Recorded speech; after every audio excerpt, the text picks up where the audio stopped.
Hello friends, my name is Ramasu. Today we shall discuss about a topic that what is leadership and what are the different styles of leadership nowadays available and people are following it. So friend, let's start. First of all, I would request to please subscribe to my YouTube channel and click on the bell option as well so that my new videos can reach to you. Also, you can follow me on the Facebook page as well. Friend, a good leader should always. So how you finish that sentence could reveal a lot about your leadership style actually. Leadership is a fluid practice. We are always changing and improving the way in which we help our direct reports and the company grow. And the longer we lead, the more likely we will change the way we choose to complete the sentence, as we mentioned already. But in order to become better leaders tomorrow, we need to know where we stand today. To help you understand the impact each type of leader has on a company, so we will explain it what a leadership style is, then share 8 of the most common types and how effective they are. A leadership style refers to a leader's method and behavior when directing, motivating and managing others. A person's leadership style also determines how they strategize and implement plans while accounting for the expectations of stakeholders and the well-being of their team. So, why it's important to know your leadership style actually? Knowing your leadership style is critical because it can help you determine how you affect those whom are under your direct influence. How do your direct reports see you? Do they feel you are an effective leader? So, it's always important to ask for feedback to understand how you are doing, but knowing your leadership style prior to asking for feedback can be a helpful starting point.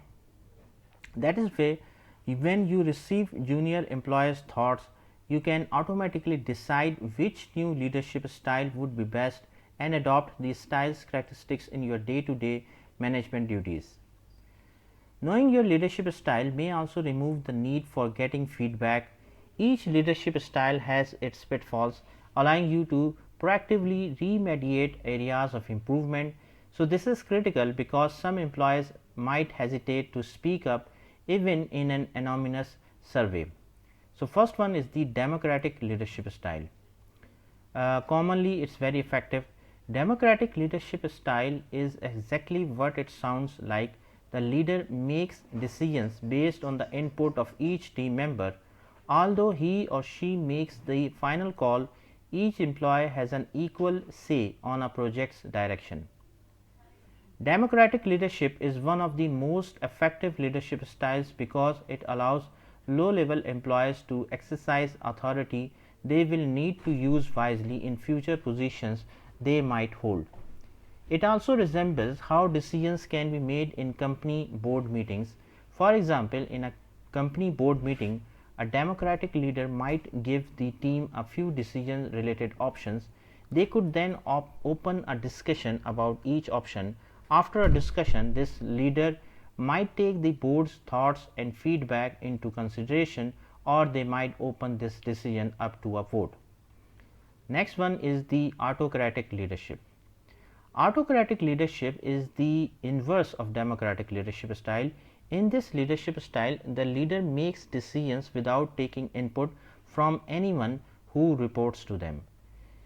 Employees are neither considered nor consulted prior to a change in direction and are expected to adhere to the decisions at a time and pace stipulated by the leader.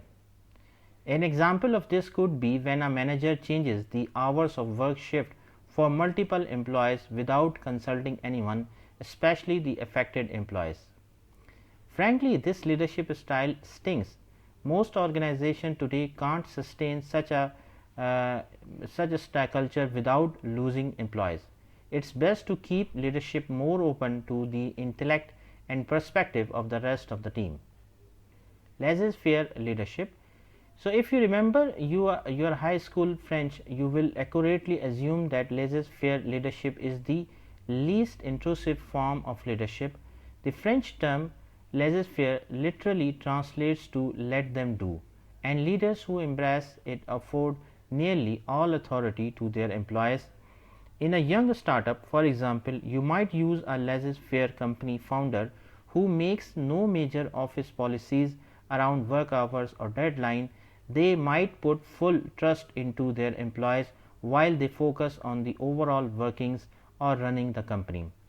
Although laissez-faire leadership can empower employees by trusting them to work however they would like, it can limit their development and overlook critical company growth opportunities.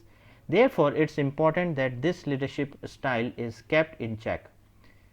Then, strategic leadership.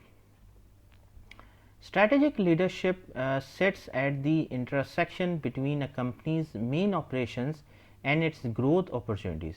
He or she accepts the burden of executive interest while ensuring that current working conditions remain stable for everyone else. This is desirable leadership style in many companies because strategic thinking supports multiple types of employees at once. However, leaders who operate this way can set a dangerous precedent with respect to how many people they can support at once and what the best direction for the company really is if everyone is getting their way at all times. Next one is the transformational leadership style. Actually, friend, transformational leadership style means that is always transforming and improving upon the company's conventions.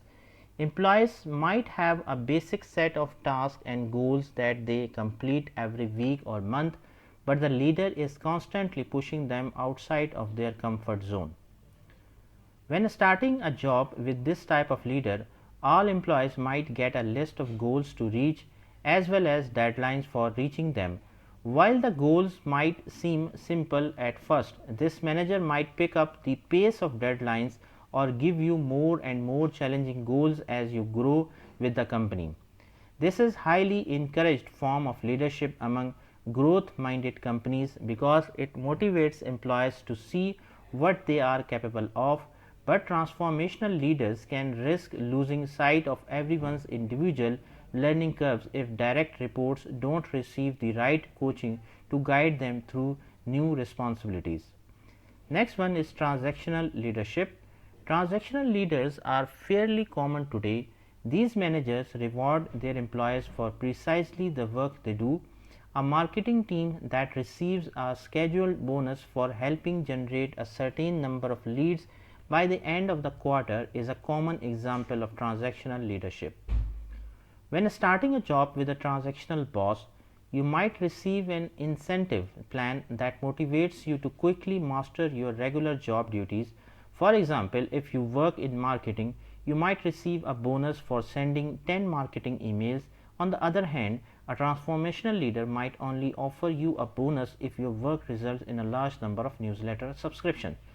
So, transactional leadership helps establish roles and responsibilities for each employee, but it can also encourage bare minimum work if employees know how much their effort is worth all the time. This leadership style can use incentive programs to motivate employees, but they should be consistent with the company's goals and used in addition to unscheduled gestures of appreciation. Coach style leadership. Similar to a sports team's coach, this leader focuses on identifying and nurturing the individual strengths of each member on his or her team. They also focus on strategies that will enable their team to work better together. This style offers strong similarities to strategic and democratic leadership, but puts more emphasis on the growth and success of individual employees. Rather than forcing all employees to focus on similar skills and goals, this leader might build a team where each employee has an area of expertise or a skill set in something different. So, in the long run, this leader focuses on creating strong teams that can communicate well and embrace each other's unique skill sets in order to get work done. A manager with this leadership style might help employees improve on their strengths by giving them new tasks to try, offering them guidance, or meeting to discuss constructive feedback. They might also encourage one or more team members to expand on their strengths by learning new skills from other teammates.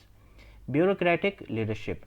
Bureaucratic leaders go by the books. This style of leadership might listen and consider the input of employees, unlike autocratic leadership, but the leader tends to reject an employee's input if it conflicts with company policy or past practices. You may run into a bureaucratic leader at a larger, older, or traditional company. At these companies, when a colleague or employee proposes a strong strategy that seems new or non-traditional, bureaucratic leaders may reject it. Their resistance might be because the company has already been successful with current processes, and trying something new could waste time or resources if it doesn't work. Employees under this leadership style might not feel as controlled as they would under autocratic leadership, but there is still a lack of freedom in how much people are able to do in their roles. This can quickly shut down innovation and is definitely not encouraged for companies who are chasing ambitious goals and quick growth. So, friend, thanks a lot for watching the video. I hope you like this video. If you like it, please share it with your friends and colleagues, and thanks a lot for watching the video. Thank you, friends.